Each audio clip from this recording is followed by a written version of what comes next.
Assalamualaikum warahmatullahi wabarakatuh. Perkenalkan, nama saya Maya Anggraini. Saya dari Prodi Administrasi Pendidikan, Fakultas Ilmu Pendidikan. Di video ini saya akan menjelaskan laporan PLP2 saya yang saya lakukan di SMK 1 Tanjung. SMK 1 Tanjung ini adalah salah satu SMK yang berada di Tanjung, Kabupaten Lombok Utara. Pembelajaran yang digunakan oleh guru di SMK 1 Tanjung yang dilakukan pada saat pandemik dilakukan tatap muka. Pada saat pandemik ini dilakukan tetap mengikuti peraturan pemerintah dengan belajar daring melalui media online. Oleh karena itu, guru di SMK 1 Tanjung memanfaatkan teknologi informasi yang ada. Dengan seiring berjalannya waktu dan pandemik belum selesai, pemerintah mulai menerapkan proses belajar mengajar melalui tatap muka, khususnya di daerah zona hijau dan beberapa di zona kuning. SMK 1 Tanjung juga sudah mulai menerapkan sistem belajar mengajar dengan tatap muka dengan jumlah seperti dengan jumlah menekankan kepada proses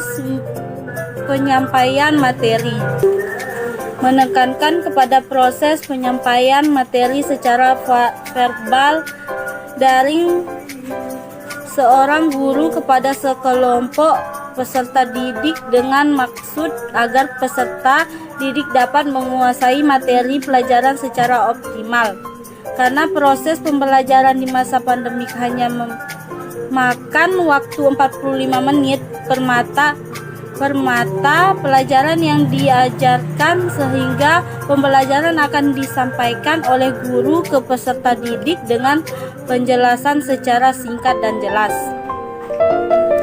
Strategi ini menggunakan beberapa metode yang relevan berikutnya, yaitu 1. Metode diskusi, 2. Metode pemberian tugas, 3. Tanya jawab.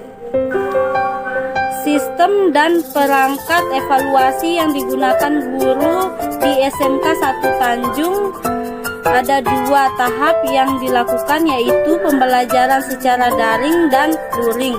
Pembelajaran yang dilakukan secara daring manfaatnya teknologi aplikasi Google Chrome, Google Meeting, dan WhatsApp. Yang dilakukan oleh setiap guru mata pembelajaran berupa tugas tulis tangan, lisan, dan untuk pembelajaran secara luring dilakukan di sekolah secara tatap muka bagi peserta didik yang satu kelasnya dibagi menjadi 2. TIK yang digunakan oleh guru di SMK 1 Tanjung yaitu guru biasanya menggunakan handphone, komputer, dan jaringan internet dan menggunakan aplikasi media pembelajaran online. Tugas pendamping peserta didik: 1. Mengarahkan peserta didik untuk kelas simulasi, 2. Mendampingi peserta didik untuk UKK, 3. Mendampingi peserta didik dalam PAS BK, 4. Mendampingi peserta didik dalam kelas kosong,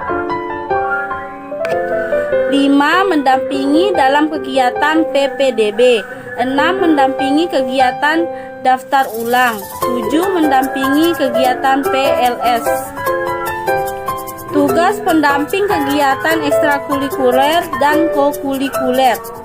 Untuk kegiatan pendamping ekstrakurikuler dan kokurikuler di SMK 1 Tanjung tidak bisa dilaksanakan karena ditiadakan dan dinonaktifkan untuk sementara waktu karena kondisi saat ini sedang dalam pandemik. Karena adanya pandemik, untuk mengatasi penularan virus, guru dengan paksa meniadakan kegiatan ekstrakurikuler. Pekerjaan administrasi 1. Membantu penginputan dalam calon peserta didik baru. 2. Membantu mengatasi nilai rapot. 3. Membantu guru dengan paksa meniadakan kegiatan ekstrakurikuler. Pekerjaan administrasi 1. Membantu penginputan dalam calon peserta didik baru. 2. Membantu mengatasi nilai rapot. 3. Membantu mengentri nilai ujian. 4. Mengisi e-rapot. 5. Membantu menyiapkan soal UAS kelas 2 dan 10. 6. Membantu menyiapkan dan mengadakan absen kelas. 7. Menyiapkan formulir pendaftaran PPDB. 8. Membantu mengedit soal. Yang digunakan guru atau media pembelajaran administrasi pendidikan. 1. Satuan layanan harian BK yang berisi kegiatan bimbingan untuk siswa. 2. Program harian BK yang digunakan sebagai acuan pembelajaran layanan BK. 3. Program tahun sama sebagai acuan untuk pembina siswa. 4. Tujuan layanan bimbingan layanan dan konseling, yaitu A. Layanan konseling individu, B. Layanan konseling kelompok, C. Layanan konseling informasi, D. Layanan konseling pembelajaran, E. Layanan konseling orientasi, F. Layanan konseling mediasi, G. Layanan konseling sosial, H. Layanan mediasi. Layanan BK yang sering digunakan atau dipakai oleh guru biasanya adalah pendekatan persuasif, yaitu setiap siswa yang bermasalah dalam mengatasinya, guru menggunakan katanya harus baik, santun, atau istilahnya persuasif.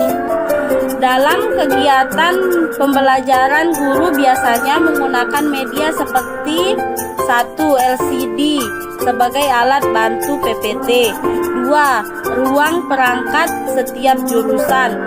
3. Alat-alat sesuai dengan jurusan, misalnya jurusan pariwisata, menggunakan alat-alat yang ada di hotel. Kesimpulan: melaksanakan kegiatan di SMK 1 Tanjung, penulis dapat menyiapkan antara lain: 1. Kegiatan PLP2 mempunyai peran penting bagi seorang calon guru atau pengajar untuk melatih setiap memberikan pengalaman bagi calon guru, baik mengenai PBM maupun tugas-tugas kependidikan lainnya di waktu belajar secara terbimbing atau terpadu. 2. Dengan kegiatan PLP2, mahasiswa sebagai calon guru dapat belajar untuk menghadapi permasalahan dan mencari alternatif pemecahan masalah yang terdapat di dalam kelas, terutama saat proses pembelajaran berlangsung. 3. Melalui kegiatan PLP2 ini, mahasiswa membagai calon guru mendapatkan pengetahuan dan pengalaman yang tidak diperolehi di bangku kuliah, sehingga terjadi titik temu antara teori yang sudah didapat di bangku kuliah dengan perangkat secara nyata di lapangan. Sekian penjelasan dari saya. Wassalamualaikum warahmatullahi wabarakatuh.